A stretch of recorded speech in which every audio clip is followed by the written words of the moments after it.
आज भले ही पूरी दुनिया चीन के पीछे हाथ धोकर पड़ गई है और उसे पूरी तरीके से घुटनों पर लाने के लिए हर संभव ताकत झोंक रखी है, लेकिन एक बात जानकर आप दंग रह जाएंगे कि चीन ने पहले ही ये होने वाली जंग जीत ली है।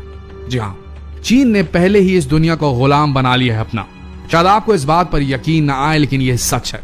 आज दुनिया के हर देश में चीन अपने प्रोडक्ट्स की वजह से घुसपैठ कर चुका है। ये बात जानकर हैरान रह जाएंगे आप कि सन 2010 में, यानी कि आज से 10 साल पहले ही हमारे इस प्लैनेट पर, अर्थ पर, पृथ्वी पर 1/3 जो भी सामान मौजूद है वो कहीं ना कहीं चीन में बनाया गया है। ये नौबत ले आई थी चीन ने, ले आई है कहना सही होगा। आज कोरोना वायरस की वजह से बहुत से देश चीन को और उसके प्रोडक्ट्स को बायकॉट करने की बात कर रहे हैं, लेकिन असलियत में ऐसा कर पाना बहुत मुश्किल हो चुका है। आपको ये बात थोड़ी अटपटी लगे, लेकिन इस वीडियो को देखने के बाद आपको यकीन हो जाएगा कि इस दुनिया में चीन का कितना बड़ा महत्व हो चुका है। चीन आज दुनिया के हर क्षेत्र में, हर घर में घुस चुका है और चीन ने इसकी शुरुआत आज से 40 साल से 50 साल पहले कर दी थी। चीन ने 1970 के दशक में अपने देश में फैक्ट्रीज और मैन्युफैक्चरिंग पर ध्यान देना शुरू किया ताकि वो अपनी इकोनॉमी को सुधार सके। उसके बाद वो हुआ जो संभव नहीं था। एक कृषि प्रधान मंझोला किस्म का देश आज प्रोडक्शन हब बन चुका है पूरी दुनिया का। धीरे धीरे चीन में कई विदेशी कंपनियों का आगमन हुआ और एक दशक के बाद चीन में 500 से अधिक विदेशी कंपनियों ने जन्म ले लिया।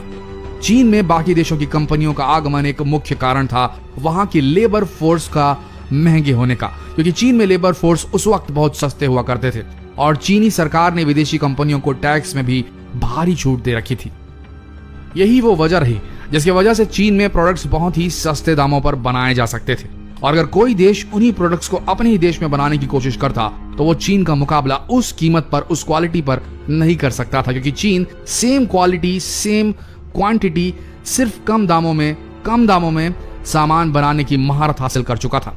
और इसी अपॉर्चुनिटी को देखते हुए दुनिया की बाकी कंपनियां भी अपने अपने कंपटीटर्स को हराने के लिए, बेहतर और सस्ता माल बनवाने के लिए चीन में अपने मैन्युफैक्चरिंग यूनिट डालने लगी।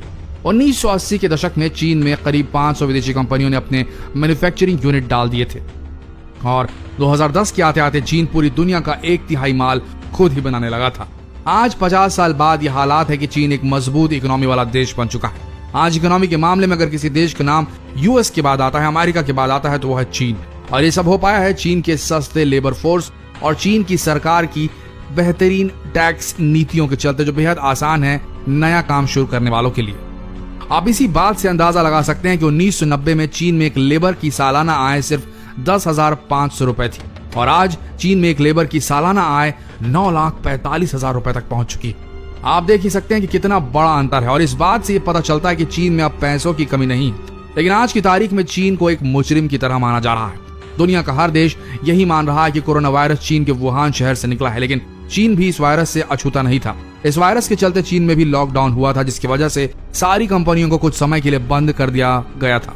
चीन दुनिया का एक ऐसा देश है जो सबसे ज्यादा मेडिकल इक्विपमेंट और दवाइयां बनाता है, लेकिन इस लॉकडाउन की वजह से चीन में भी दवाइयां और इक्विपमेंट बनाने वाली कंपनियों को बंद कर दिया गया था, नतीजतन जिसका सीधा असर दुनिया के अन्य देशों में पड़ा और इतना बुरा पड़ा कि जिसकी कल्पना भी नहीं की जा सकती। जैसे इस महामारी ने पूरी दुनिया को अपनी चपेट में ले लिया, तब हर जगह मामूली दवाइयां और मेडिकल इक्विपमेंट्स की बहुत ज्यादा शॉर्टेज होने लगी, क्योंकि अब तक सभी देश इसके लिए चीन पर ही निर्भर हैं और चीन से ही सभी दवाओं और मेडिकल उपकरणों को मंगाया जाता है। यहाँ तक कि छोटे छोटे घरेलू सामान बनाने वाली कंपनियों में भी रॉ मटेरियल की शॉर्टेज पैदा होने लगी, क्योंकि लॉकडाउन की वजह से चीन की बहुत सी कंपनियां कुछ समय के लिए बंद कर दी गई थी। आप अब इन्हीं बातों से समझ सकते हैं कि किस तरह से दुनिया का हर देश चीन पर निर्भर है। अगर हम कुछ आंकड़ों की बात करें तो अमेरिका जैसा सुपर पावर देश भी चीन के अधीन है, क्योंकि अमेरिका खुद चीन से $418 बिलियन का माल खरीदता है और चीन पर निर्भर होने वाले सिर्फ सुपर पावर देश ही नहीं बल्कि जापान, कोरिया, हांगकांग, इंडिया और ऐसे कई देश शामिल हैं। और यही वजह रही जिससे आज चीन ने पूरी दुनिया में अपनी धाक जमा दी है। आज दुनिया के 80% देश चीन पर निर्भर है।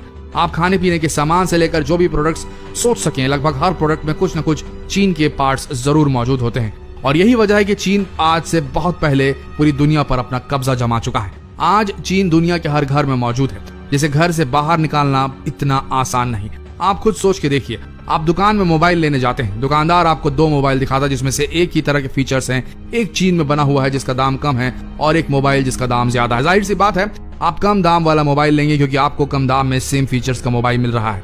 जाहिर है अब आप समझ ही गए होंगे कि कितना मुश्किल है चीन को देश से बाहर निकालना। कमेंट बॉक्स में जरूर बताएं कि सिर्फ ये करने से कि हम चीनी प्रोडक्ट्स का बहिष्कार करें, क्या यही काफी होगा हमारे देश के लिए चीन के आधिपत्य से बाहर निकलने के लिए, चीन के इस आर्थिक आधिपत्य से बाहर निकलने के लिए? क्या हम सिर्फ चीनी प्रोडक्ट्स का बायकॉट करें या फिर हमें अपने देश में प्रोडक्शन हब बनाने की कोशिश करनी चाहिए?